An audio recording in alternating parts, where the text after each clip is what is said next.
بلوچستان کی پہلی خاتون باکسر ہمارے ساتھ موجود ہیں جنہوں نے بچپن سے اس سفر کو شروع کیا اور آج عالمی سطح پر پاکستان اور بلوچستان کا نام روشن کر رہی ہیں. ہمارے ساتھ موجود ہیں ملائکہ زاہد. باکسنگ اور لڑکی اور پھر بھی وہ بھی بلوچستان کوئٹہ سے, تو یہ سفر آپ کا کیسے شروع ہوا؟ میرے بابا سپورٹس سے بہت لگاؤ رکھتے ہیں, تو وہ سپورٹس مجھے بیٹوں کی طرح رکھتے تھے, مطلب جہاں کھیلنا کرکٹ فٹ بال. تو بٹ میں نے جب باکسنگ دیکھی مجھے باکسنگ میں بہت انٹرسٹ ہوا اور میں نے ڈیسائیڈ کیا کہ میں boxing as a profession start کروں گی.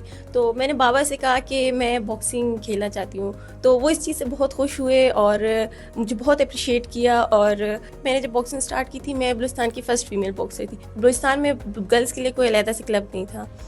پھر میں نے بوائز کے کلب میں ٹریننگ سٹارٹ لی, وہاں پر کوچز نے مجھے ٹریننگ دی اور وہاں سے میری بیس بنی. اور اس کے بعد ابھی میں پاکستان لیول پہ کھیل رہی ہوں, انٹرنیشنل لیول پہ بھی جا چکی ہوں اور پاکستان کے لیے میڈل آ چکی ہوں. انٹرنیشنل لیول پر آپ کس حد تک, کس لیول تک گئی ہیں اور کس ویٹ میں آپ کھیل رہی ہیں؟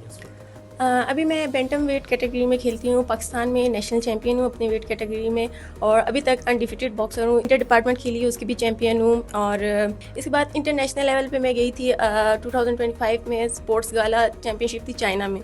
تو اس میں 36 ٹیمز نے حصہ لیا تھا ڈفرینٹ ممالک کی.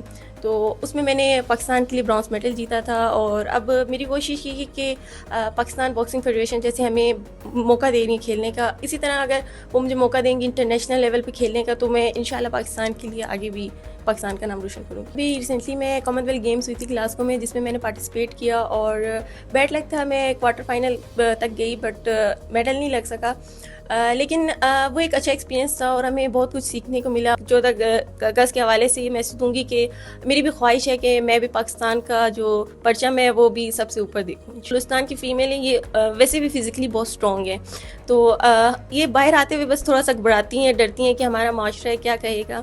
آپ نے لوگوں کی باتوں کو نہیں سننا, بالکل جس مقصد کے لیے جو آپ کا ایم ہے اس کے لیے جب آپ آتے ہیں تو اس کے لیے محنت کریں, ہارڈ ورک کریں, تو انشاءاللہ اللہ تعالیٰ بھی آپ کو کامیابی دیں گے.